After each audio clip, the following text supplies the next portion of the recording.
So hello guys, this is another lecture which includes name reaction mechanism. Okay, तो ये आ गया देखो तुम्हारा Perkin condensation mechanism. Perkin condensation mechanism समझने के लिए पहले मुझे देखना पड़ेगा एसिटिक एनहाइड्राइड क्या है, एसिटिक एनहाइड्राइड क्या है और इसको हम कैसे प्रिपेयर कर सकते हैं। तो first of all option number 1, acetic anhydride तुम एसिटिक एसिड को हीट देके प्रिपेयर कर सकते हो। जो हीट का जो टेम्परेचर है वो जनरली है 800 डिग्री सेंटीग्रेड, पर अगर वो याद नहीं रहे तो ऐसे डेल्टा करके फॉर्म कर दो, डेल्टा दे दो, ठीक है, कोई नहीं कुछ नहीं बोलेगा, तुम्हें पता है इधर हीट देना पड़ेगा बस। ये देखो तुम्हारा एक एसिटिक एसिड है H3C डबल बॉन्डो OH, इसके नीचे उल्टा करके लिखो H3C डबल बॉन्डो OH, ठीक है, हो गया काम तमाम। ऑक्सीजन के ऊपर लोन पेयर है, तो ऑक्सीजन के ऊपर जो लोन पेयर है वो लोन पेयर इस कार्बन को अटैक करो। तो सर ये क्यों इस कार्बन को अटैक किया? क्योंकि ये इलेक्ट्रोफिलिक कार्बो सेंटर है। सर क्यों इलेक्ट्रोफिलिक सेंटर है? क्योंकि कार्बन ऑक्सीजन के अंदर इलेक्ट्रोनेगेटिव पावर ज़्यादा है, तो इसलिए बॉन्ड का इलेक्ट्रॉन डेंसिटी इधर चला जा रहा है। इसमें क्यों, इस बॉन्ड में भी देखो कार्बन ऑक्सीजन है, तो बॉन्ड का इलेक्ट्रॉन डेंसिटी ऑक्सीजन के ऊपर चला जा रहा है, तो ये हो गया तुम्हारा इलेक्ट्रोफिलिक सेंटर। आसान से अगर तुम पूरा चीज़ में, ऑर्गेनिक चीज़ में अगर तुम न्यूक्लियोफाइल, इलेक्ट्रोफाइल, एसिटिक हाइड्रोजन पहचान सको तो ऑर्गेनिक केमिस्ट्री तुम्हारे पास पूरा पानी के तरह आसान है, ठीक है। तो पहले अगर तुम एकदम लेक्चर 1 लेक्चर 2 से शुरू करके अगर तुम मेरा पूरा जो वीडियो देख रहे हो तो ये ऑर्गेनिक चीज़ का मेकानिज़्म तुम्हारे पास बहुत आसान हो जाएगा, इतना देर तक मैंने जो पढ़ाया है। तो देखो ये लोन पेयर न्यूक्लियोफिलिक सेंटर है, कार्बन को अटैक किया, कार्बन ऑक्सीजन के अंदर same concept, carbon oxygen bond के अंदर इलेक्ट्रॉन डेंसिटी ऑक्सीजन की तरफ शिफ्ट हो रहा है। क्यों शिफ्ट हो रहा है? क्योंकि ऑक्सीजन का इलेक्ट्रोनेगेटिविटी ज़्यादा है, इसीलिए बॉन्ड का हेट्रोलाइटिक फिशन होकर ऑक्सीजन के ऊपर चला गया। हुआ? तो अब देखो ये ऑक्सीजन इस कार्बन के साथ एक बॉन्ड हो गया, बॉन्ड फॉर्म कर गया, ये तो OH माइनस निकल गया। अभी देखो क्या है, लोन पेयर दे दिया है इसलिए ऑक्सीजन के ऊपर प्लस चार्ज, अब देखो बॉन्ड होकर दिया हुआ है इधर हाइड्रोजन। अभी जो OH माइनस निकल रहा है, अभी जो OH माइनस निकल रहा है वो इस OH बॉन्ड के अंदर जो H है उसको प्रोटॉन फॉर्म में एक्सेप्ट करेगा। क्यों करेगा? तो ऐसे H2O निकल गया, तो बॉन्ड का इलेक्ट्रॉन डेंसिटी हेट्रोलाइटिक फिशन होके किस तरफ चले जा रहे हैं? तो जिस एलिमेंट का इलेक्ट्रोनेगेटिविटी ज़्यादा है उसके ऊपर जाके उसको न्यूट्रल कर दिया, तो हो गया तुम्हारा एसिटिक एनहाइड्राइड। तुम P2O5 दे के भी कर सकते हो, P2O5 दे के भी कर सकते हो ये reaction. And another way of reaction क्या है, अगर तुम एसिड क्लोराइड के साथ सोडियम एसीटेट को रिएक्ट करो तो क्या होगा? ये है तुम्हारा acid chloride CH3C double बॉन्डो Cl, and ये हो गया तुम्हारा सोडियम एसीटेट। मतलब एसिटिक एसिड के अंदर से अगर H+ निकल गया तो जो पार्ट रह जाएगा वो हो जाएगा तुम्हारा एसीटेट। तो ये है तुम्हारा एसीटेट CH3C डबल बॉन्डो O-, उसको स्टेबल कौन कर रहा है? Na+, सो सोडियम एसीटेट हो गया। तो ऑक्सीजन के ऊपर जो नेगेटिव चार्ज है वो नेगेटिव चार्ज आके कार्बन को अटैक किया, तो कार्बन क्लोरीन के अंदर जो बॉन्ड है, बॉन्ड का इलेक्ट्रॉन डेंसिटी क्लोरीन के ऊपर शिफ्ट हो गया, तो ये हो गया तुम्हारा ये। तो देखो एसिटिक एनहाइड्राइड रेडी हो गया। अब मैं पार्किन रिएक्शन के कंडेंसेशन रिएक्शन के अंदर घुस सकता हूँ। तो देखो ये है तुम्हारा स्टेप 1, ये है तुम्हारा स्टेप 2, ठीक है। तो चलो एक एक करके मैं बताता हूँ। रिएजेंट क्या है?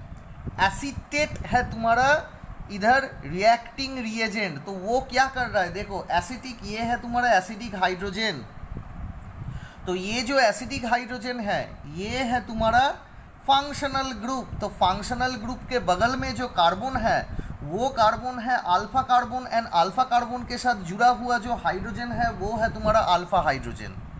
तो अल्फा हाइड्रोजन एसिडिक हो सकता है और या नहीं भी हो सकता है, तो मैं इसको मैं कैसे आइडेंटिफाई करूं?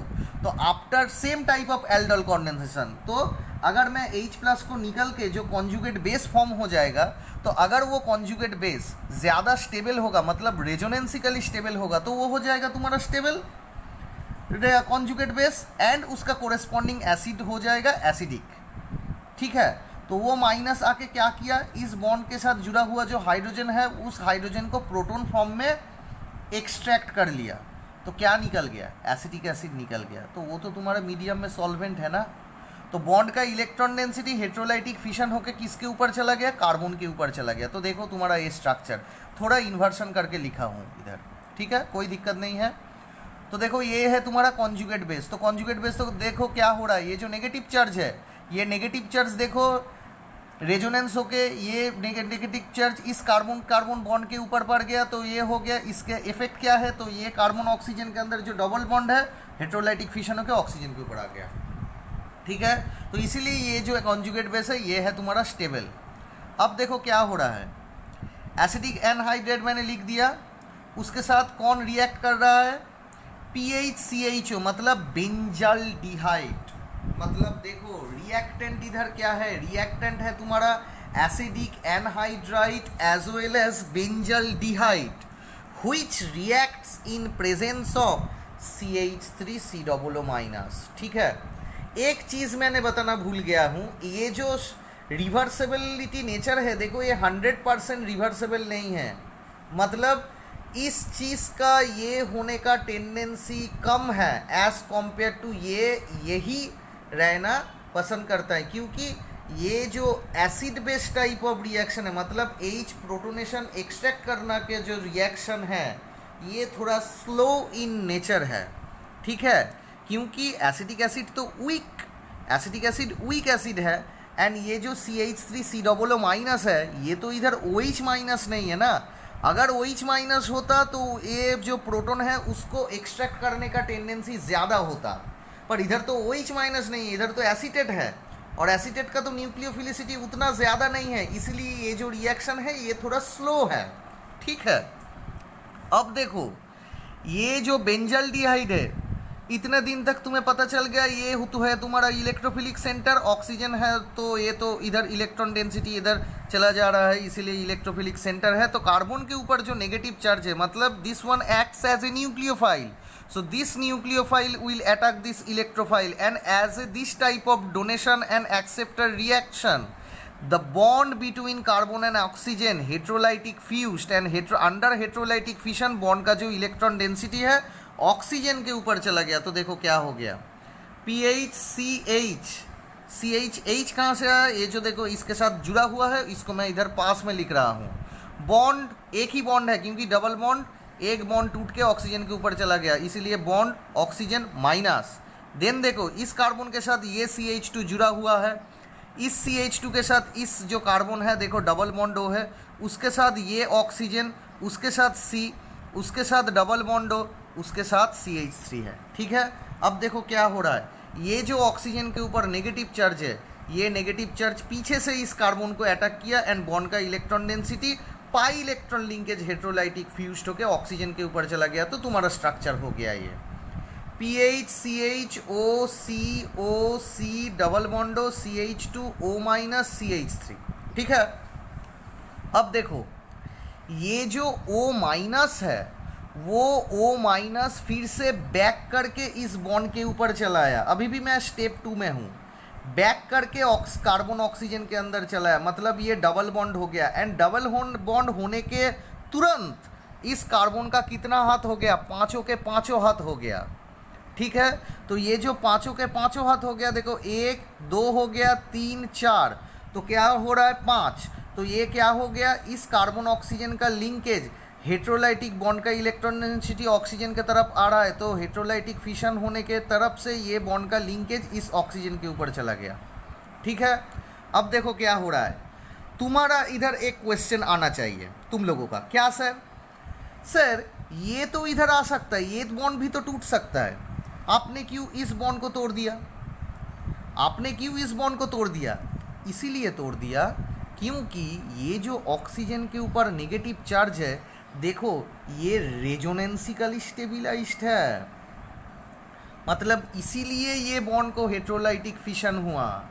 ऑर्गेनिक केमिस्ट्री में जो भी होता है उसके पीछे एक रेजोनेंस बोलो, इंडक्टिव इफेक्ट बोलो, जो भी बोलो, एक रीज़न है। विदाउट एनी रीज़न कुछ भी नहीं होता। अगर ऑर्गेनिक केमिस्ट्री को किसी भी आदमी ने अगर सिर्फ बॉन्ड घुमा घुमा के याद रखा है तो उसका ऑर्गेनिक केमिस्ट्री पढ़ने का कोई ज़रूरत नहीं है, क्योंकि अगर वो बॉन्ड घुमा घुमा के याद रखेगा तो क्या होगा, अगर कोई अननोन रिएक्शन दे देता है तो उसे कुछ भी पता नहीं चलता। मतलब उसके अंदर तो कॉन्सेप्ट ही नहीं है, कॉन्सेप्ट ही नहीं है कि कौन सा बॉन्ड टूटेगा, कौन सा बॉन्ड को अटैक करेगा, इसका तो कोई कॉन्सेप्ट ही नहीं है उसके अंदर। तो देखो ये रेजोनेंसिकली स्टेबिलाइज्ड है, इसीलिए ये हुआ है। ठीक है, इसमें तो कोई रेजोनेंस नहीं आएगा ना, ये तो एक बेंजीन रिंग है। तो अगर ये O माइनस इधर आ गया तो ये तो बॉन्ड तो नहीं टूट सकता। अब देखो यही स्ट्रक्चर मैंने इधर ड्रॉ किया हुआ है। अब देखो बाहर से देखो रिएजेंट फिर से आ गया है, हलते इधर उधर करते करते फिर से आ गया है, कौन, एसीटेट माइनस। तो ये जो एसीटेट माइनस है देखो क्या कर रहा है, एसीटेट माइनस आके इस हाइड्रोजन को पकड़ ले रहा है। तो ये जो माइनस है वो आके अगर इस हाइड्रोजन को पकड़ ले रहा है तो this hydrogen will released as a proton, and ये जो बॉन्ड का इलेक्ट्रॉन डेंसिटी है, ये बॉन्ड इलेक्ट्रॉन डेंसिटी टूट के इसके ऊपर चला गया तो हो गया डबल बॉन्ड, एंड ये जो कार्बन ऑक्सीजन लिंकेज है ये बॉन्ड हेट्रोलाइटिक फिशन होके इसके ऊपर चला गया। तो मतलब देखो पीएच है उसके साथ सीएच है, इधर फॉर्म हो गया तुम्हारा डबल बॉन्ड, देन ये है तुम्हारा सीएच, देन ये है तुम्हारा सी, ऊपर चलो O माइनस, इसके साथ डबल बॉन्ड O। अगर अब तुम बाहर से H3O+ को ऐड किए हो, कर भी सकते हो नहीं भी कर सकते हो, क्योंकि तुम्हारा सिस्टम में ऑलरेडी प्रोटॉन है, तुम्हारा सिस्टम में ऑलरेडी प्रोटॉन है। तो वहाँ से क्या होगा, ये जो O माइनस है ये O माइनस प्रोटॉन को एक्सेप्ट करके OH हो गया। तो देखो ये तो तुम्हारा एसिड ग्रुप है, C डबल बॉन्डो OH, ये तो तुम्हारा एसिड ग्रुप है। तो ये हो गया तुम्हारा फंक्शनल ग्रुप। फंक्शनल ग्रुप के साथ जो कार्बन है वो है alpha carbon, and alpha carbon के साथ जो कार्बन जुड़ा हुआ है वो है beta carbon, and alpha beta दोनों एज कार्बन के अंदर डबल बॉन्ड है, इसीलिए ये क्या हो गया, alpha beta unsaturated carboxylic compound, ये इसका नाम हो गया तुम्हारा सिनामिक एसिड। तो ये हो गया तुम्हारा और एक नेम रिएक्शन। तो एक एक करके सभी नेम रिएक्शन हो रहा है इधर।